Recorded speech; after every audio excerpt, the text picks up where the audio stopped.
আমাৰ জীৱনত আনক ক'ব পৰাকৈ এটা গল্প থকাৰ প্ৰয়োজন, হওক সেয়া সুখৰ নথবা দুখৰ।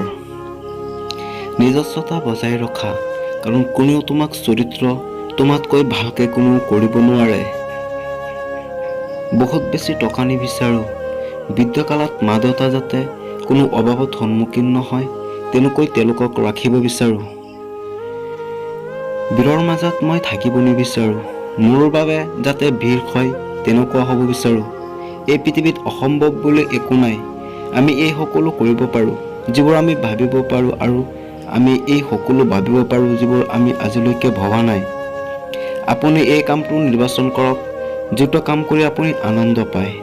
চাব, আপুনি জীৱনজোৰা কাম নকৰি অকল আনন্দ শেষ কৰিব। হাতৰ আশাত বেছি বিশ্বাস নকৰিবা, কাৰণ মই হাত নথকা মানুহ সফল হোৱা দেখিছোঁ।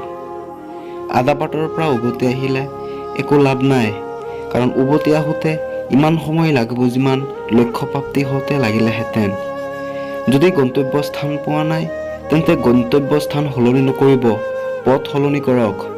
আপুনি এইটো কৰিব নোৱাৰে যে আপোনাৰ সময় নাই, কাৰণ আপুনি দিনত 24 ঘণ্টা পায় যিমান মহান আৰু সফল লোকসকলেও পায়। আমি যদি বিচাৰোঁ তেন্তে আমাৰ আত্মবিশ্বাস আৰু কঠিন পৰিশ্ৰমেৰে আমাৰ ভাগ্য লিখিব পাৰোঁ।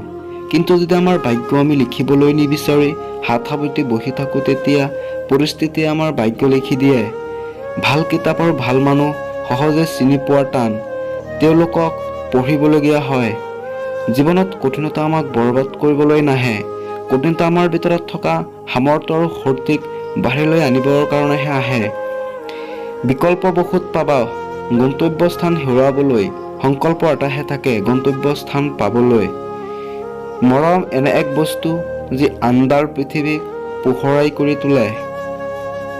যদি সফলতা বিচাৰিছে বন্ধু, জীৱনত সময় আৰু পৰিস্থিতিলৈ কেতিয়াও নাকান্দিব।